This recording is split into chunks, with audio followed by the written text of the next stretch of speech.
17 సీట్లలో అంతటా కూడా ధీటుగా పోటీనిచ్చింది మాత్రం ఖచ్చితంగా బీఆర్ఎస్ అనే మాట నేను మీకు విజ్ఞప్తి చేస్తా ఉన్నా.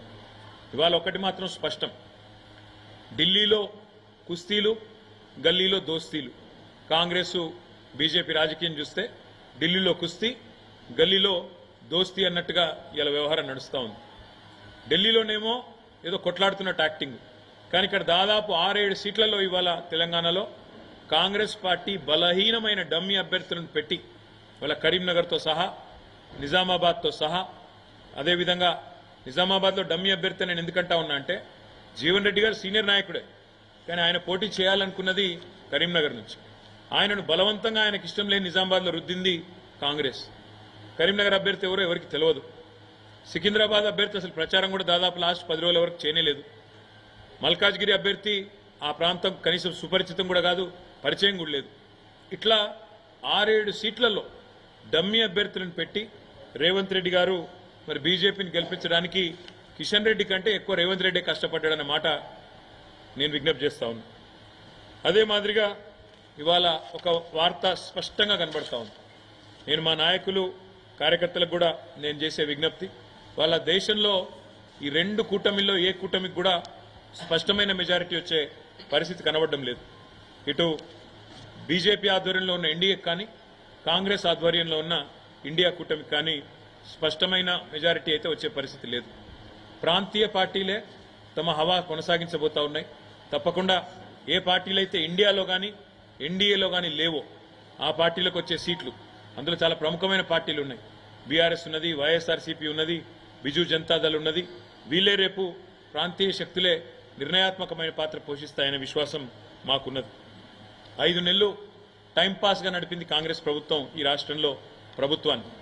ప్రజల సమస్యల పట్ల కానీ, ప్రజల అవసరాల పట్ల కానీ అవగాహన లేకుండా అన్ని చిల్లరమల్లర అంశాలు తీసుకొని కొన్ని రోజులు మేడిగడ్డ మీద టైంపాస్ పేరు మీద, కొన్ని రోజులు శ్వేతపత్రాల పేరు మీద టైంపాస్, కొన్ని రోజులు ఫోన్ ట్యాపింగ్ అని టైంపాస్, రకరకాలుగా ప్రజల దృష్టిని మరల్చడానికి చిల్లరమల్లర ప్రయత్నాలు చేసి చివరికి కొంతమంది నాయకులను మా పార్టీ వాళ్ళని గుంజుకున్నా మా క్యాడర్ మాత్రం బలంగా నిలదొక్కున్నది, నిలబడ్డది. పార్లమెంటు ఎన్నికల్లో అద్భుతంగా పోరాట పటిమను ప్రదర్శించింది బీఆర్ఎస్ పార్టీ క్యాడర్. అందుకే తప్పకుండా మంచి విజయాలు కూడా మా పార్టీ, మా క్యాడర్ బలం వల్ల, మా పార్టీ నాయకులు చేసిన ఐకమత్యమైన సమన్వయంతో కూడిన కృషి వల్ల మంచి ఫలితాలు సాధించబోతా ఉన్నాం. ప్రజలకు ఒక విషయం స్పష్టంగా అర్థమైంది, ఈనాడైనా ఏనాడైనా అల్టిమేట్గా బీఆర్ఎస్ పార్టీయే తెలంగాణ ప్రయోజనాలకు సంబంధించినంత వరకు శ్రీరామ రక్ష అనే మాట ప్రజలందరికీ కూడా అర్థమైంది.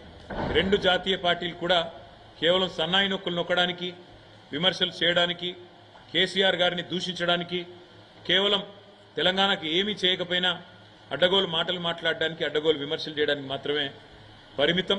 వీళ్ళ వల్ల అంతకంటే ఏమీ కాదు అనే మాట కూడా అర్థమైంది. చివరిగా నేను చేసే విజ్ఞప్తి, నేను చెప్పే మాట ఒకటే, ఇవాళ మా పార్టీ నాయకులు, మా పార్టీ కార్యకర్తలు ఎవరెవరైతే ఈ ఎన్నికల్లో అద్భుతమైన పనిచేసినారో వారందరికీ ధన్యవాదాలు తెలియజేసుకుంటూనే వారికి ఇంకొక మాట కూడా నేను విజ్ఞప్తి చేస్తా ఉన్నా.